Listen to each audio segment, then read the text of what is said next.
인생은 B와 D 사이의 C이다 라는 말이 있습니다.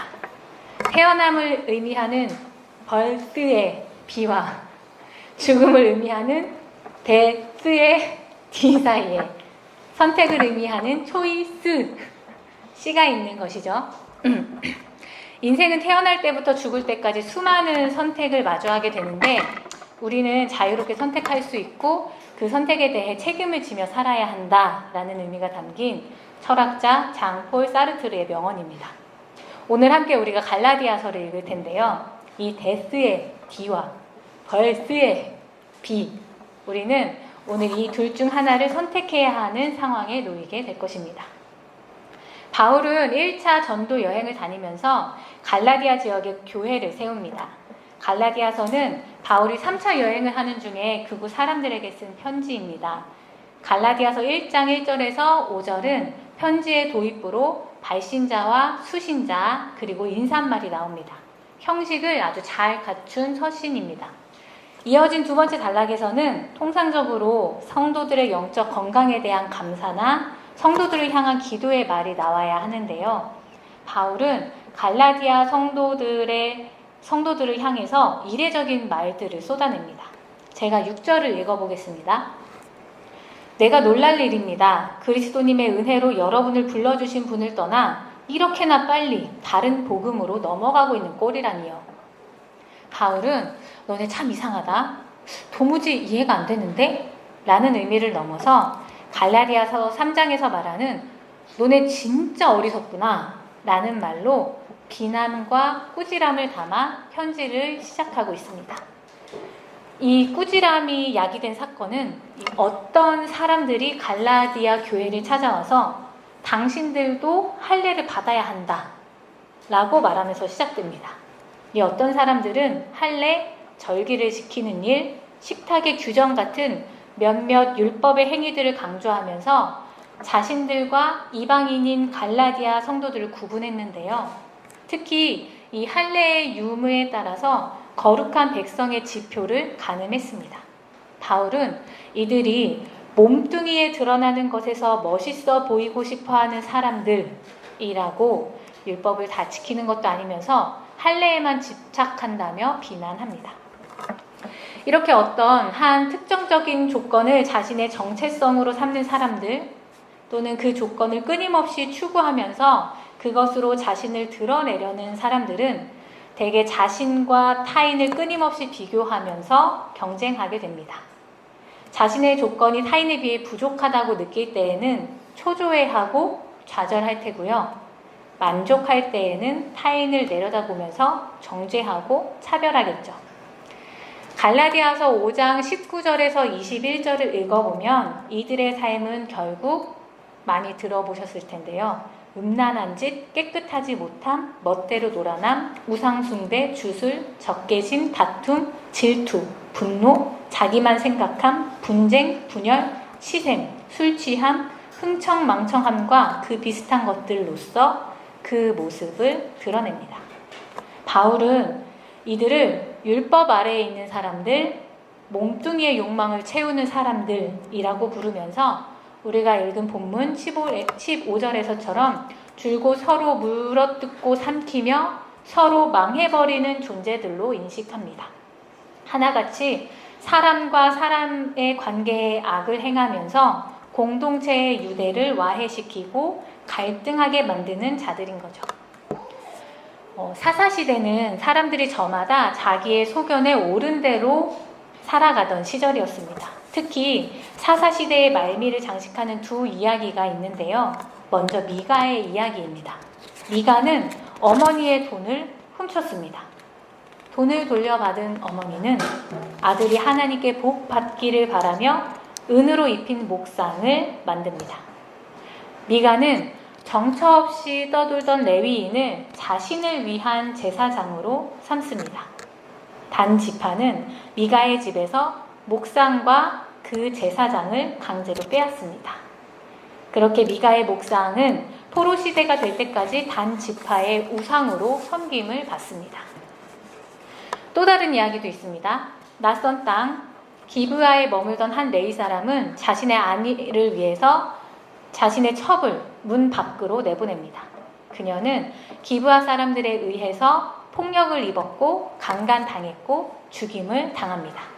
이 일로 온 이스라엘은 기브아가 속해 있는 베냐민 지파와의 전쟁을 선포합니다.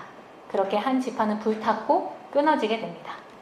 그 후 이스라엘은 자신들이 저지른 일에 대한 후회와 이 찔림을 무마시키기 위해서 애꿎은 실로의 처녀들을 납치합니다. 그리고 그들을 강제로 결혼시킵니다. 정말이지 끔찍한 일들입니다. 바울의 표현처럼 이들은 줄곧 서로를 물어뜯고 삼키며 서로 망해버리는 길로 가고 있습니다. 아까 말했던 D 있죠? 죽음을 향해서 말이죠. 그런데 참 다행스럽게도 이와는 다른 삶을 살아가는 사람들도 있습니다. 바울은 이들을 약속, 믿음, 그리스도, 성령이라는 말로 부르면서 성령을 쫓아 살아가는 존재로 인식합니다. 갈라디아서 5장 22절에서 23절을 읽어보면 이들의 삶은 결국 사랑, 기쁨, 평화, 참음, 다정함, 착함, 믿음직함, 온유, 절제로서 그 모습을 드러냅니다. 하나같이 사람과 사람을 연합시키고 사랑으로 묶어주는 자들인 거죠. 이 암울했던 사사시대의 말미에 조금 다른 소견대로 살아가는 사람들이 있었습니다. 3주 전 목사님께서 거룩하게 살아가는 공동체에 대한 말씀을 전해주셨는데요. 오늘 중고등부 학생들이 있어서 간략히 그 이야기들을 조금 되짚어 보겠습니다. 우리는 룻기를 함께 읽었습니다. 과부였던 룻이 이삭을 구하기 위해 유대인인 보아스의 밭을 찾아갑니다. 유대인에게 정해진 율법대로라면 보아스는 당연히 객과 고아와 과부를 위해 밭에 모퉁이를 남겨놓았을 거고, 룻은 추수할 때를 기다렸다가 추수할 때를 기다렸다가 밭에 모퉁이로 가서 이삭을 구하면 될 것입니다. 그런데 이스라엘의 율법에 대해 잘 알 턱이 없는 이방 여인 룻은 곡식을 베고 있는 일꾼들의 뒤를 졸졸 따라다니면서 곡식단 사이에서 떨어진 이삭을 줍습니다. 그런데 놀랍게도 일꾼들 중에는 무례하고 또 성가시게 구는 룻을 나무라는 사람이 없었습니다. 심지어 밭의 주인인 보아스는 낯선 여인에 대해 물어보고 그에게 더 많이 베풀 수 있는 것이 무엇일까 고민합니다. 그곳은 주인인 보아스가 주인께서 자네들과 함께 하시기를 비네 라고 인사하고, 일꾼들이 주님께서 주인 어른께 복을 베푸시길 바랍니다 라는 화답하는 공동체였습니다. 자신들에게 정해진 율법만큼의 거룩이 아니라 그것을 넘어선 거룩을 살아내는 사람들이었던 것이죠. 우리는 이 본문에서 율법이 정한 가치를 한계로 삼지 않고 그것을 넘어 인애와 사랑을 살아내는 거룩한 공동체를 만나게 됩니다. 바울의 표현처럼 이들은 성령을 쫓아 살아가는 길을 걷고 있습니다. 아까 말했던 비 있죠. 생명, 새로운 삶을 창조해내면서 말이죠. 갈라디아서의 바울은 우리에게 이 D와 B로 대변될 수 있는 두 세계를 보여줍니다. 갈라디아서 5장 17절에서는 이 둘은 서로 반대하면서 맞서 있습니다. 그리고 그 가운데 우리가 있고 이 둘이 가운데 있는 우리를 서로 끌어당기는 모양새입니다. 바울은 둘 중 하나를 선택할 수 있는 자유가 우리에게 있다라고 말하지만 그의 말에 귀를 기울이면 기울일수록 답은 정해져 있는 것 같습니다. 육신의 길로 떨어지지 말고 성령을 쫓아가는 삶을 계속하라. 갈라디아서 내내 이 D가 아니라 B야 라는 말을 다른 단어로 바꿔 사용하면서 반복해 말할 뿐더러 이 몸뚱이에 있는 사람들은 결국 저주를 받게 될 것이요 성령에 있는 사람들은 의의 소망, 종국의 그곳에 도달할 수 있게 된다고 말하거든요. 네, 사실 우리가 바울의 의도대로 이 B를 선택할 수밖에 없는 결정적인 이유는 그 선택의 자유를 주신 분이 바로 그리스도이기 때문입니다. 오늘 본문이죠. 갈라디아서 2장 20절을 함께 읽어볼까요? 이제 더는 내가 살고 있는 것이 아니라 그리스도님이 내 안에 살고 계십니다. 이제 내가 육신 안에서 사는 삶은 믿음 안에서 살고 있는 것입니다. 하나님의 아들 곧 나를 사랑하시고 나를 위해서 자신을 넘겨주신 분을 믿는 믿음 안에서요. 우리는 그리스도를 믿습니다. 우리가 그 믿음으로 산다는 것은 십자가에서 죽으시고 부활하신 그리스도의 영, 이 성령이 다스리는 삶 안에서 산다는 것을 의미합니다. 그래서 그리스도를 믿는 사람들, 성령을 따라 사는 사람들에게는 부활을 통해 드러난 하나님의 능력, 죽음에서 생명을 창조해내는 능력, 곧 그리스도께서 주시는 생명력이 드러날 수밖에 없습니다. 바울은 이 생명력이 드러나는 삶으로 우리를 초대합니다. 그래서 권고합니다. 선택하십시오. 성령을 따라 살기를, 서로 사랑하기를, 오직 사랑으로 서로 종노릇 하기를. 종노릇이란요, 우리가 그저 서로를 섬기는 것이 아니라 종처럼 섬기는 장면을 한번 상상해 보세요. 먼저 종노릇 할 주인님은 항상 제 곁에 가장 가까이 계십니다. 저는 늘 그분의 안색을 살필 것이고 그분을 위해 하기 싫은 일도, 자존심 상하는 일도 기꺼이 해야겠죠. 그분은 나의 섬김을 당연시 여길 것이고 칭찬도 보상도 내주지 않을 겁니다. 사랑으로 종노릇하는 것은 그렇게 우리의 의지와 욕망을 포기하게 만들고 많은 노력을 요구합니다. 이 종노릇이라는 이름 앞에 사랑으로 라는 옵션을 더한다고 해도 과연 이 노릇을 매일, 매 순간 동안 해낼 수 있을까요? 그 끝은 보이지 않을 것이고 그 과정은 지난하여서 우리는 곧 유혹당하고 말 겁니다. 종노릇하는 것보다 한 번의 할례가 더 쉽다고, 밭에 모퉁이를 남겨놓는 것이 관심을 써서 자비를 베푸는 일보다 간단하다고 말이죠. 아니면 이런 거 다 팽개치고 오직 너만을 위해서 살라고 말입니다. 우리 교회의 한 성도님 이야기를 제가 전해드리려고 합니다.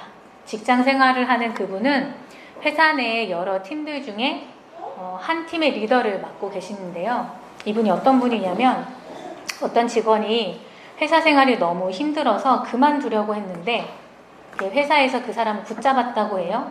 그러자 그 직원이 여기서 그분은 우리의 성도님입니다. 그분이 있는 곳으로 팀을 옮겨준다면 회사에 남는 것을 고려해 보겠습니다 라고 말했다는 전설 같은 이야기를 전해들었습니다. 내가 너 때문에 회사를 나간다 라는 말은 제가 수없이 들어보았어도 너와 함께라면 아무리 힘들어도 회사에 남겠다 라는 말은 제가 처음 들었습니다. 도대체 그 성도님은 회사 생활을 어떻게 하시는 걸까요? 한 가지를 보면 100을 알 수 있다고요. 일의 특성상 팀 내 부하 직원들은 팀장을 찾아가서 이것저것 물어보고 지도를 받는 일이 잦다고 해요. 그런데 그 성도님은 자신은 자리에 앉아서 이야기를 하고 자신을 찾아온 부하 직원은 옆에 서서 이야기를 듣는 이 모습이 항상 불편하더래요. 그래서 손수 작은 의자를 하나 사서 곁에 두었다고 합니다. 부하 직원의 마음과 이 몸을 배려해 주는 것이죠. 아마 그 성도님은 지금 이 이야기를 들으면서 전도사님 포장 참 잘하시네요. 이게 뭐라고, 별것도 아닌걸요 라고 생각하고 계실 겁니다. 그런데요, 그 성도님의 별거 아닌 행동이 함께하는 사람들에게 좋다, 평안하다, 너와 함께 있어서 라는 마음을 갖게 한 거잖아요. 그래서 저는 그분의 작은 행동이 더욱 의미 있게 그리고 귀하게 다가옵니다. 룻기를 한번 다시 생각해 보세요. 룻은 나오미를 따라갑니다. 보아스와 일꾼들은 매일 인사합니다. 일꾼들은 룻의 튀는 행동을 받아줍니다. 보아스는 저 여인이 누구냐고 물어봅니다. 일상의 작은 선택들이 모이고 켜켜이 쌓여서 룻기라는 이야기가, 생명력 있는 이야기가 만들어지는 것입니다. 사랑으로 종노릇하라는 바울의 권고는 무겁게 받아들여야 하지만 우리가 해야 할 일은 결코 크지 않을 겁니다. 겨자씨만 해도 됩니다. 수많은 점들이 이어져서 선이 만들어지는 것처럼 오늘의 작은 선택들이 생명력 있는 삶의 결을 만들어낼 테니까요. 산림교회 성도 여러분, 여기에 모여있는 우리는 모두 그리스도인입니다. 우리는 그리스도의 영으로 살아가는 사람들입니다. 그러므로 우리의 관심, 우리가 품고 상상하고 꿈꾸며 심어야 하는 일은 오직 하나, 사랑으로 종노릇하는 것임을 기억하시기 바랍니다. 바라건대 새롭게 시작되는 한 주간의 삶 동안 사랑으로 종노릇하는 작은 선택들이 켜켜이 쌓이면 좋겠습니다. 그래서 우리를 통해서 함께하는 사람들이 사랑으로 연합되고 그곳에 그리스도의 생명력이 드러나기 소망합니다. 우리 함께 나눈 말씀을 생각하며 기도하겠습니다.